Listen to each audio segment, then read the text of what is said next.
Ahoy hoy booktube, James here, back with another little talk about comics, and in today's jaunt through the many September booktube events, we're going all the way back to the fictitious Hyborian age with Cimmerian September. That's an event created by Michael K. Vaughan, one of my all-time favourite booktubers. I highly recommend you check out his channel if you haven't already, that explores all things Robert E. Howard. You know, the famed pulp fantasy author and creator of Conan the Barbarian. Ooh. He's definitely the most popular character by far. Now, originally I planned to celebrate this event the same way I do every year, which is, as a viewer, basically just picking up my my complete chronicles of Conan from Gollancz, and basically just picking up wherever I left off the year before.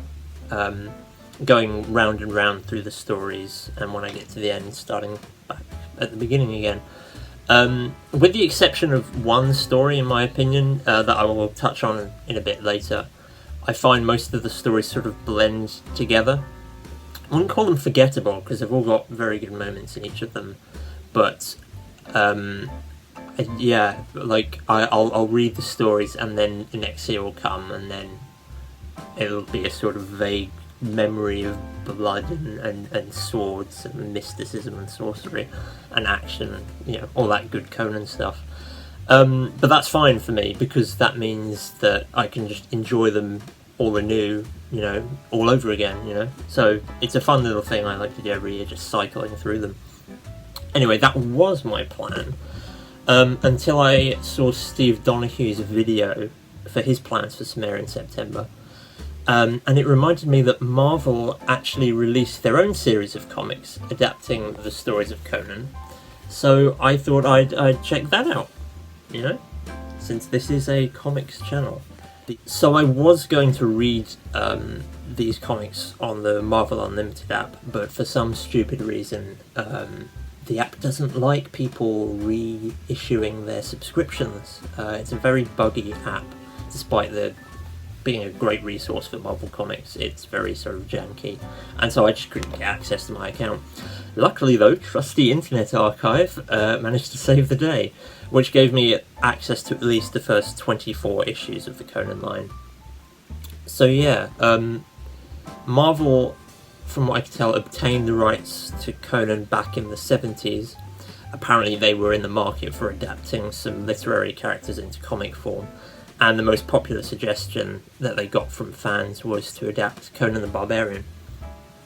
I believe most of, if not all, the comic run was written by Roy Thomas, with Barry Smith as artist for the first 24 issues, and then apparently it was John Buscema took over after that. Some of the comics are adaptations of the original Robert E. Howard stories. Others are original adventures created by Marvel. Even some issues are adaptations of Conan pastiches written by other authors, including a crossover story by Michael Moorcock, in which Conan meets Moorcock's own famous fantasy character, Elric of Melniboné. Reading it, I wasn't a huge fan of Barry Smith's art style. I mean, it has some price moments, but for the most part it was just passable for me. The design of characters was fairly inconsistent, especially when it came to facial close-ups, which were off, to say the least. Bit off. If I had to pick an artist to adapt Conan into comic form, though, it would have to be Richard Corbin, famous for his long-running comic series Den. His like hyper-detailed sunburn-esque style is how I imagine Conan as I was reading him. Like, as I was reading Robert E. Howard stories, that was the kind of style that was in my mind visualising it. I think it's perfectly well suited for the stories. That's not a bias of artistic preference, by the way, because I hadn't even heard of Richard Corbin or Den or his art. Like, when I was reading, I read these stories before I'd even heard of him, so to me, when I discovered him, I thought, oh, this is what I think Conan should look like. But the art we do get in these issues is strong enough, especially when depicting action, which is, like, you know, essential for Conan. So if it gets that right, then in my eyes it's doing a good job, and I'm happy, I'm satisfied. But even if the art here will never really compare to how I envisioned the stories when reading them originally, Conan works incredibly well in comic form, which shouldn't really be a surprise. It feels like a no-brainer. Like, compact stories, each issue just jammed with action, adventure, and dramatic writing, which is what anyone could possibly desire from, well, a Marvel comic, let alone a Conan adaptation. The first two stories were passable, but didn't really impress me all that much. It was issue 3 where it began to feel like Roy Thomas was taking the material a bit more seriously to match the tone it deserves. But, you know, issue 4 is where the comic truly, like, locks in, which is just as well, since it adapts perhaps Conan's most famous adventure, The Tower of the Elephant. It's my favourite story, and I'm pretty sure it's a fan favourite.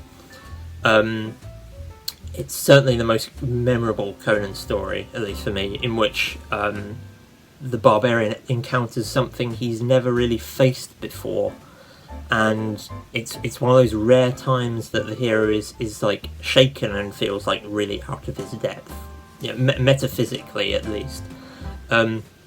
Conan as a character, he's a champion of the real world. You could even call him like a materialist, I would say. Like, he lives and fights for treasure, and to experience the riches of life. You know, even his god Crom, Conan admires because he leaves men to their own devices, you know, to endure life as it comes at them, you know, just leaves them to live. And that's Conan's creed, really, to just live. As a result, Conan has an innate superstition to anything strange and supernatural. And what he finds in the Tower of the Elephant, when he eventually scales its slick crystalline walls, is certainly strange. I suppose it's not really a spoiler, given that Conan is now public domain and has been around for years. He encounters, like, what is heavily implied to be an alien. It's called the Tower of the Elephant because when he finally reaches the top of the tower, he finds this large, hulking, green-skinned humanoid figure with the head of a bulbous head of an elephant. So yeah, certainly one of the most memorable Conan stories, just because he is, like, it's so strange compared to the others, even with all of their, like, magic and mystery. Like, it throws a curveball at Conan and puts him in an emotional state that you rarely see from the character. I enjoyed these comics infinitely more, I would say, than Marvel's general superhero stories. Far better quality of writing, I would say. In, like, classic Marvel comics, you get that sort of very melodramatic narration, this sort of bombastic P.T. Barnum-esque voice that is just typical of Stan Lee. It's just the sort of thing you'd expect from his comics. Instead here, that is channeled to evoke that sword and sorcery mood, you know, emphasising the mystery and brutality of that long dead Hyborian age that Conan thrives in. In fact, I would like to give you an example of some of that, if I can find it here. I just took a scene from, I think it's issue 9 of the line, where Conan is facing this mysterious winged creature, possibly the last of its kind from a long-dead civilization. And as they're fighting, the narration goes, "Questions, there are so many questions. Questions the winged one alone could answer. Questions which would fall like the sudden rain from the lips of civilized men, of scholars, but not for Conan. What is it like to be the lone survivor of a legend-birthing race? How did it feel to see Atlantis and Lemuria rise from the mire of savagery, becoming mighty empires, only to sink at last, engulfed by man-hungering seas? And you alone, always, always. Questions, there are so many questions. Questions which shall never be asked." the series is full of that kind of narration, that drama.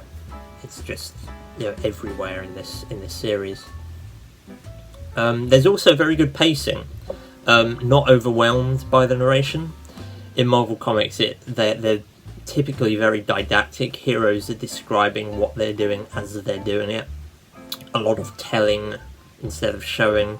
A lot of melodrama and moping about characters in tragic relationships, while in the background the Avengers are fighting some generic, monster. There's some very conventional action peppered in here and there among the melodrama.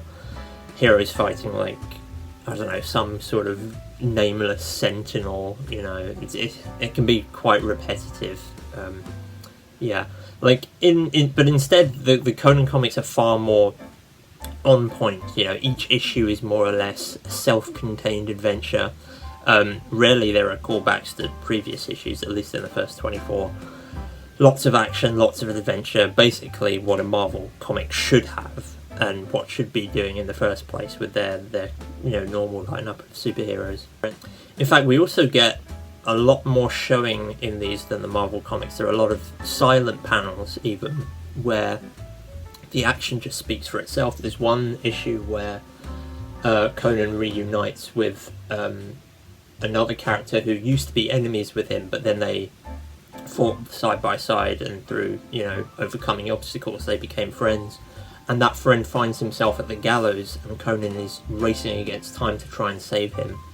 And you get this sequence of panels of him like fighting through the crowd, all the while in the background you see the floor drop and the feet, go through the pit, and the body is slowly swinging. You just see its feet swinging, and then Conan just sort of looking kind of like shocked, almost. And then one final panel of him like punching a wall out of frustration.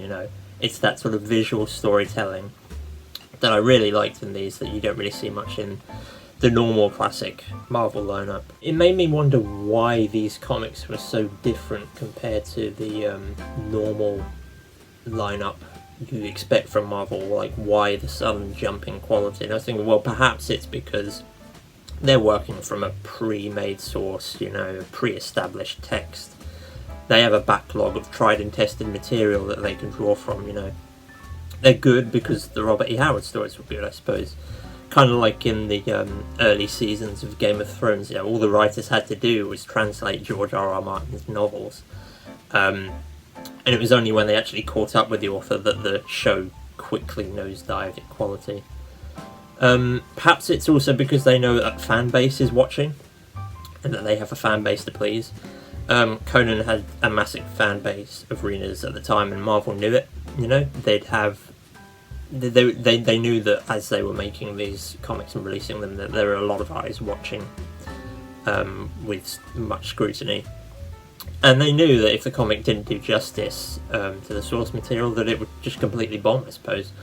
But luckily they delivered the goods. Speaking of the fan base, when I read these comics from the Internet Archive, it was through scans of original prints, I think.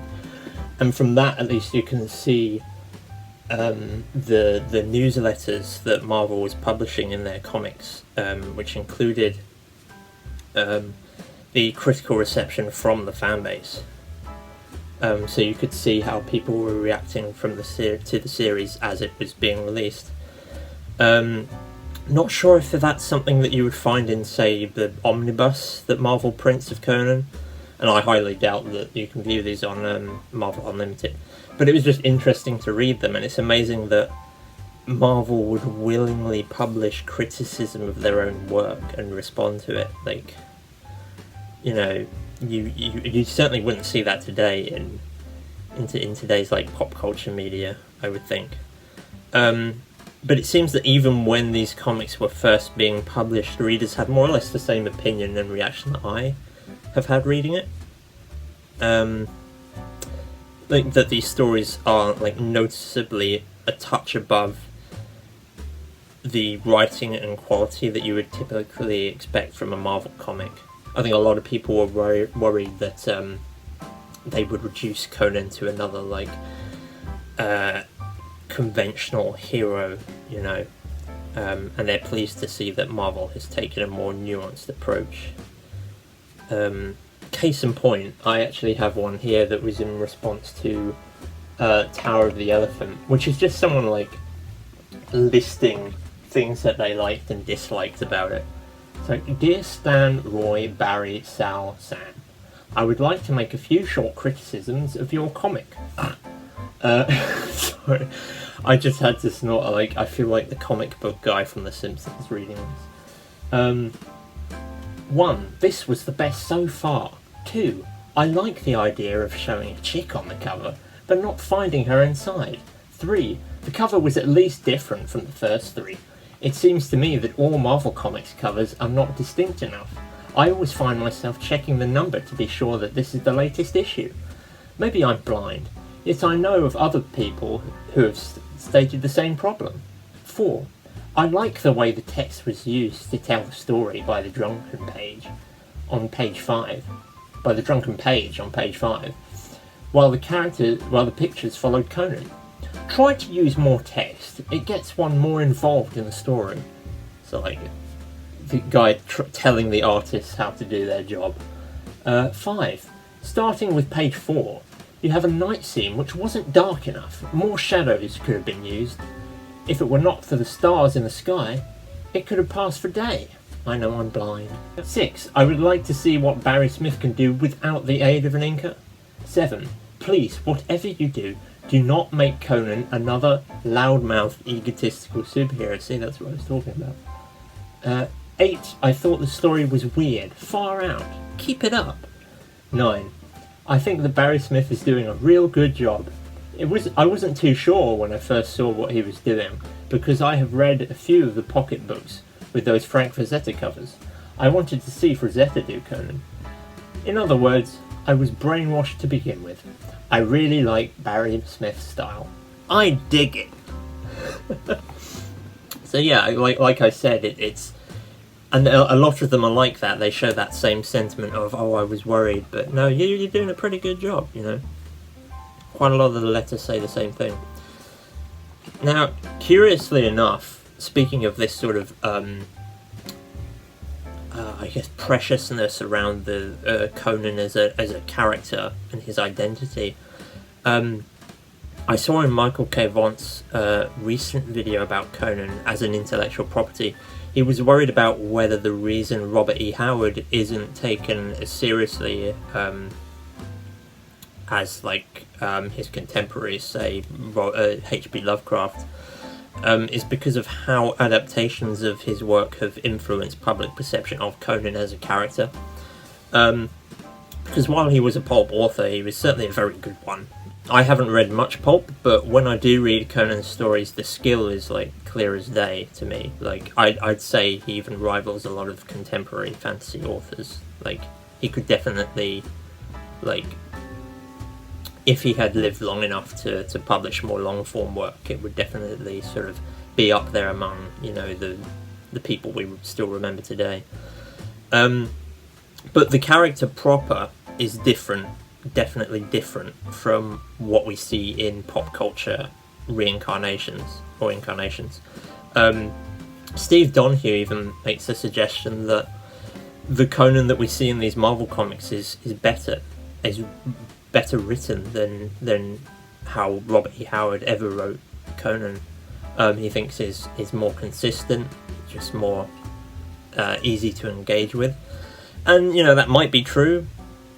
But to me that's not as interesting, because the character that we do have in the comic, while it's slightly more nuanced than like traditional Marvel superheroes, there's still that hint of that classic Marvel heroism of him like jumping into action and saving the day. If anything, he has more in common with John Carter, which is a character that was also adapted by Marvel.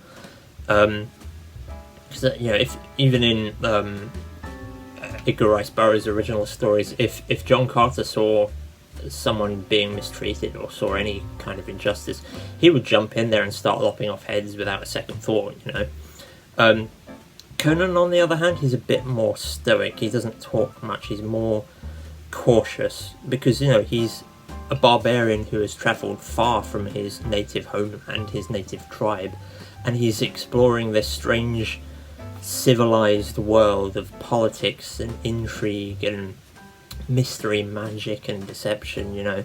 And in that world he has nothing to really rely on and trust but his strength and his sword. And this is why I think he is a far less conventionally heroic character. You know, he doesn't seek danger, it's the danger that finds him, unless riches are involved. You know, he'll gladly fight in a war if you pay him a hefty fee, but, you know, if someone runs up to him asking for help, he won't risk embroiling himself in some dangerous affair unless he suspects that he can gain something out of it, you know. Because he doesn't trust this civilized world that he finds himself in. It's not his culture.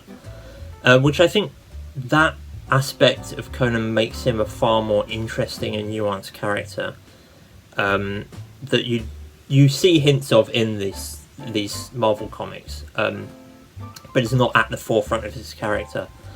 And I find that aspect of Conan in the original stories very interesting, but it's not necessarily something I think reaches broad appeal in a wider audience. You know, I think in other adaptations they have to cut, you know, those edges, like smooth out those edges, and so we get like a more we end up with this common assumption that he is just a generic sword swinging hero, you know. But these comics are, you know, they're guaranteed fun, you know, despite what you think of the character proper and how you think he's been treated in other adaptations. These comics are worth reading. They're fun, and yeah, every issue I read, like, I was anticipating, what kind of adventure are we going to find ourselves in today? You know, every single issue is like a little pocket of fun and action and sword and sorcery, all that stuff you love from Conan, brought to life in visual form. And it also makes me wonder whether I should check out the other adaptations, literary adaptations that Marvel has done, like John Carter of Mars. That's another sword and sorcery type hero. And since it's an IP with an established fan base, maybe not as strong as Conan's, I'm not sure, but because of that, it's entirely likely that Marvel may have also given it the special treatment of that same high quality writing and art that we found in Conan, so who knows. But yeah, that was my read for Cimmerian September. Let me know what you think of the comics if you've read them, or if there are any other Conan adaptations you prefer, and I guess I'll see you soon. Bye!